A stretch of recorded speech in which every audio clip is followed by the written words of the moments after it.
Hello दोस्तों, गुलविंदर जी के study में आप सभी का स्वागत है। दोस्तों, आज के इस क्लास में हमने 12वीं क्लास में पढ़ रहे छात्रों के लिए स्पेशली यह वीडियो तैयार किया है। 12वीं क्लास के इतिहास की पुस्तक अध्याय 1, जिसका नाम है ईंटें मन के और अस्थियां। इस अध्याय से हमने बहुत ही महत्वपूर्ण प्रश्न एमसीक्यू के रूप में तैयार किया है। तो अगर आप 12वीं क्लास में पढ़ रहे हैं तो आप लोगों के लिए यह वीडियो बहुत ही ज़्यादा इम्पोर्टेंट होने वाला है। तो दोस्तों, वीडियो को पूरा देखिएगा, अधूरा मत देखिएगा। और हाँ दोस्तों, आपसे रिक्वेस्ट करूँगा कि अगर आप में से भी कोई SSC, railway, banking, army, police या फिर किसी भी तरीके के सरकारी नौकरियों की यदि आप तैयारी कर रहे हैं तो फिर हमारे चैनल गुलविंदर जी के स्टडी को अभी सब्सक्राइब कर ले, क्योंकि परीक्षाओं में पूछे जाने वाले महत्वपूर्ण जीके, जीएस और करंट अफेयर से जुड़े हुए प्रश्नों की वीडियो हम आपके लिए लेकर आते रहते हैं। तो आइए दोस्तों, आज के क्लास के पहले प्रश्न की तरफ हम बढ़ते हैं।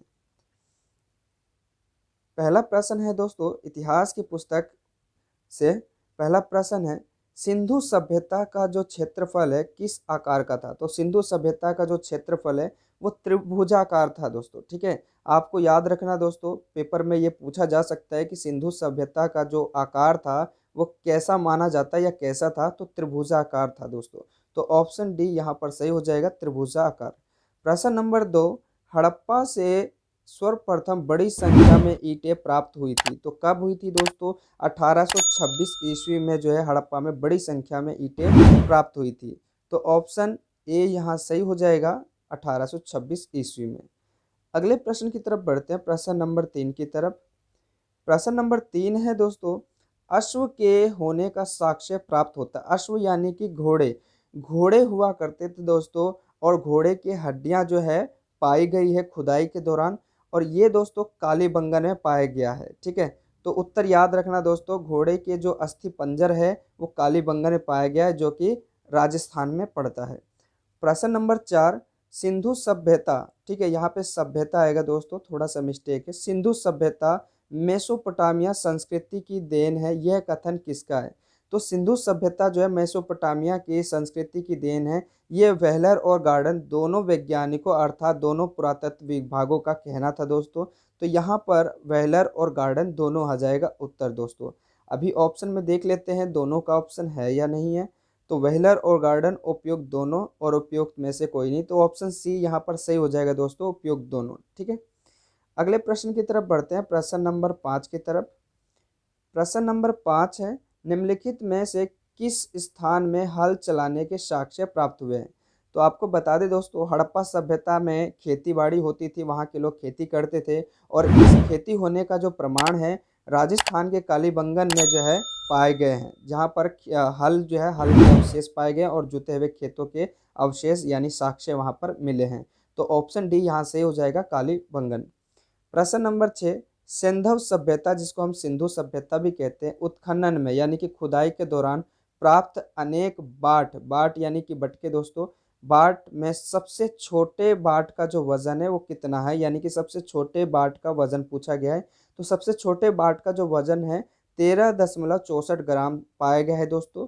तो ऑप्शन डी यहाँ सही हो जाएगा, 13.64 ग्राम।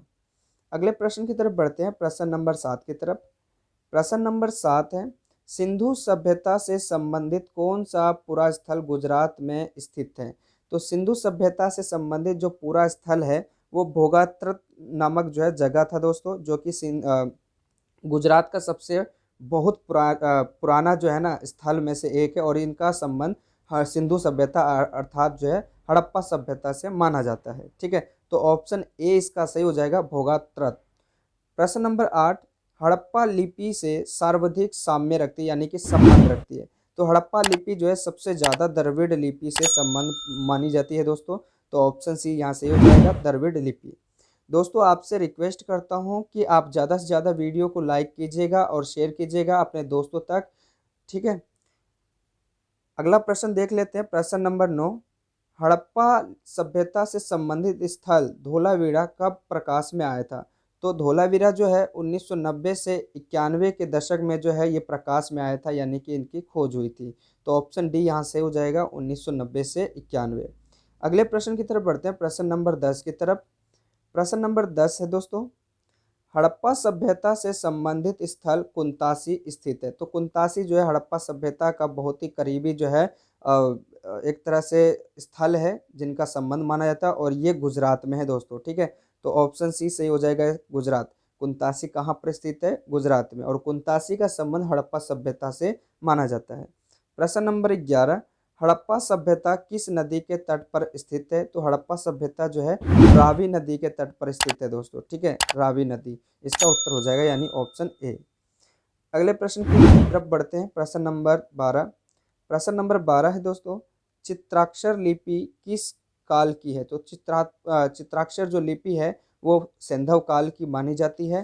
तो ऑप्शन ए यहाँ पर बिल्कुल सही हो जाएगा, सैंधव काल। ठीक है, यानी हड़प्पा काल।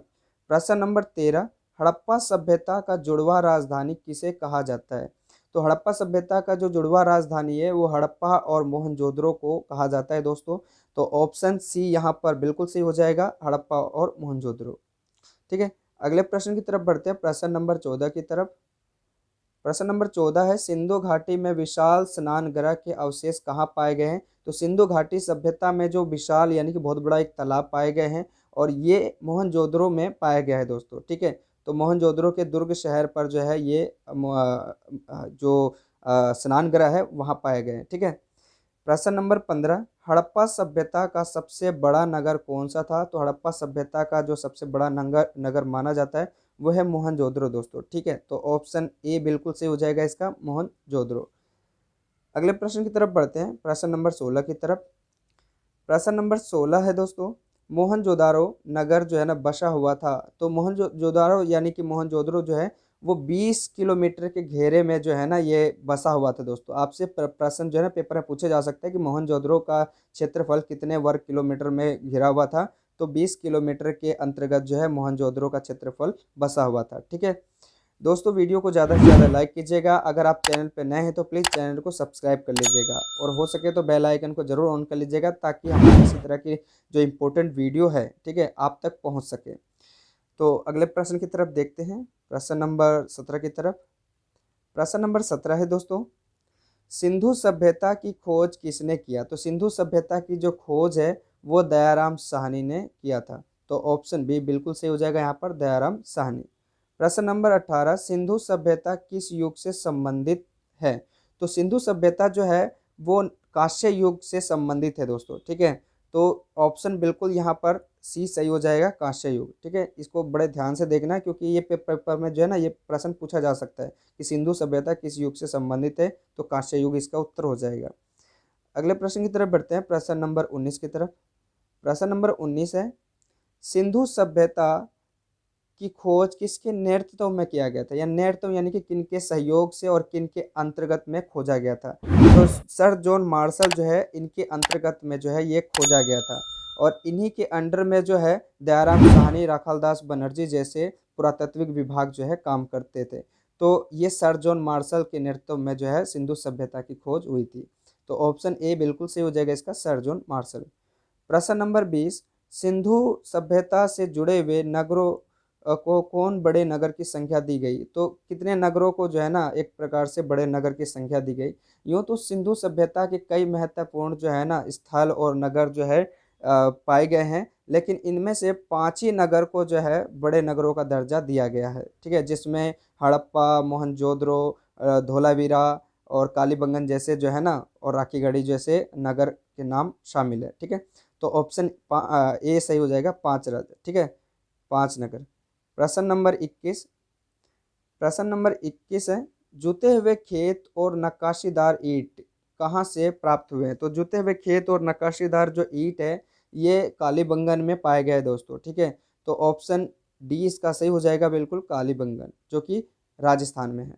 प्रश्न नंबर 22, तीन मुख वाले देवता जिसे पशुपतिनाथ की मूर्ति कहा जाता है वो कहाँ से प्राप्त हुई थी? तो ये मोहनजोदड़ो में पाया गया है दोस्तों। ठीक है, तो ऑप्शन बी बिल्कुल सही हो जाएगा इसका, मोहनजोदाड़ो। मोहनजोदाड़ो में जो है पशुपतिनाथ की मूर्ति यानी 3 मुख वाले देवता की वहाँ पे प्रतिमा पाई गई है। ठीक है, अगले प्रश्न की तरफ बढ़ते हैं, प्रश्न नंबर 23 की तरफ। प्रश्न नंबर 23 है दोस्तों, नृत्य करती हुई यानी कि डांसिंग गर्ल्स के नाम से एक मूर्ति पाई गई है। ठीक है, कांस्य की मूर्ति है, और ये कहाँ से पाई गई है? तो ये मोहनजोदड़ो में पाया गया है दोस्तों। ठीक है, ऑप्शन ए इसका सही हो जाएगा, मोहनजोदारो। प्रश्न नंबर 24, सिंधु सभ्यता के निवासी मिठास के लिए किसका इस्तेमाल करते थे, यानी कि खाने पीने के मामले में वो मिठाई बनाते थे या मिठाई के रूप में खाते थे, तो ये जो मिठास है वो किस रूप में प्रयोग करते थे, तो शहद के रूप में वो मिठास लेते थे दोस्तों। तो ऑप्शन डी बिल्कुल सही हो जाएगा इसका, शहद। प्रश्न नंबर 25 की तरफ बढ़ते हैं। प्रश्न नंबर 25 है, सिंधु सभ्यता के निवासी किस कपास से परिचित थे। तो सिंधु सभ्यता यानी सिंधु नगरवासी जो है कौन से कपास जो है वो बनाते थे या परिचित थे, तो सूती सूती टाइप का जो कपड़ा है इससे परिचित है सिंधु सभ्यता के निवासी। तो ऑप्शन ए इसका बिल्कुल सही हो जाएगा, सूती। प्रश्न नंबर 26, सिंधु सभ्यता में टेराकोटा शब्द का प्रयोग किया जाता था, यानी टेराकोटा शब्द किस चीज़ के लिए प्रयोग करते थे सिंधुवासी। तो दोस्तों बता दें, सिंधु सभ्यता के जो लोग हैं टेराकोटा जो शब्द है वो पकी हुई मिट्टी के बर्तन के इस्तेमाल के लिए प्रयोग करते थे। तो जो भी पकी हुई मिट्टी के बर्तन होते थे उसमें टेराकोटा शब्द का प्रयोग होता था। ऑप्शन सी बिल्कुल सही हो जाए इसका, पकी हुई मिट्टी के बर्तन के लिए। अगले प्रश्न की तरफ बढ़ते हैं, प्रश्न नंबर 27 की तरफ। प्रश्न नंबर 27 है, वर्तमान में हड़प्पा कहाँ स्थित है। तो इस समय हड़प्पा की यदि हम बात करें तो वो पाकिस्तान में है दोस्तों, ठीक है। तो उत्तर याद रखना, हड़प्पा इस समय जो है पाकिस्तान में है। प्रश्न नंबर 28, सिंधु सभ्यता की खोज कब हुई थी। तो सिंधु सभ्यता की खोज जो है सन 1921 ईस्वी में जो है जारी हुई थी, यानी कि शुरुआत हुई थी। तो इसकी उत्तर हो जाएगा ऑप्शन ए 1921 ईस्वी। अगले प्रश्न की तरफ बढ़ते हैं, प्रश्न नंबर 29 की तरफ। प्रश्न नंबर 29 है दोस्तों, आज़ादी के बाद सबसे ज़्यादा खोजा गया स्थान कहाँ पर है या कौन सा है। तो आज़ादी के बाद जब भारत आज़ाद हुआ उसके बाद सबसे ज़्यादा हड़प्पा सभ्यता से जुड़े हुए जो स्थल है वो गुजरात में खोजे गए दोस्तों। तो ऑप्शन डी यहाँ पर सही हो जाएगा, क्योंकि गुजरात जो है एक प्रकार से पाकिस्तान से सटा हुआ जगह है और यहाँ पर हड़प्पा वासियों का जो है ना संबंध माना जाता है। और गुजरात के ही जो है ना धोलावीरा और लोथल में जो है ना बंदरगाह भी पाए गए हैं। माना जाता है कि हड़प्पा वासी जो है यहीं से आने जाने का काम जो है करते थे, ठीक है। तो ऑप्शन डी यहाँ से हो जाएगा, गुजरात। प्रश्न नंबर 30, हड़प्पा संबंधित स्थल राखीगढ़ी, यानी कि राखीगढ़ी जो जगह है वो कहाँ पर माना जाता है और इसका संबंध हड़प्पा सभ्यता से था। तो हड़प्पा राखीगढ़ी जो है हरियाणा में है दोस्तों। तो ऑप्शन बी यहाँ से हो जाएगा, हरियाणा। तो दोस्तों ये हड़प्पा सभ्यता से जुड़े हुए 30 बहुत ही महत्वपूर्ण प्रश्न थे जो सभी 12वीं क्लास में पढ़ रहे छात्रों के लिए बहुत ही ज़्यादा ज़रूरी है। दोस्तों आपसे रिक्वेस्ट करूंगा कि आपको वीडियो कैसा लगा हमें कमेंट करके ज़रूर बताएं, और यदि आप हमारे चैनल पर नए हैं तो प्लीज़ हमारे चैनल को सब्सक्राइब कर ले और बेल आइकन को ऑन कर ले, ताकि आने वाली सही वीडियो की नोटिफिकेशन और वीडियो आप तक पहुँच सके। दोस्तों आज की क्लास में हड़प्पा सभ्यता से जुड़े हुए आपके लिए एक प्रश्न है। आपको बताना है कि मृतकों का टीला किसे कहा जाता है, ठीक है। प्रश्न को दोबारा सुनिए दोस्तों, मृतकों का टीला किसे कहा जाता है। आप अपना जवाब दोस्तों हमारे कमेंट बॉक्स में ज़रूर दीजिए दोस्तों। मिलते हैं एक नई वीडियो के साथ, तब तक के लिए जय हिंद।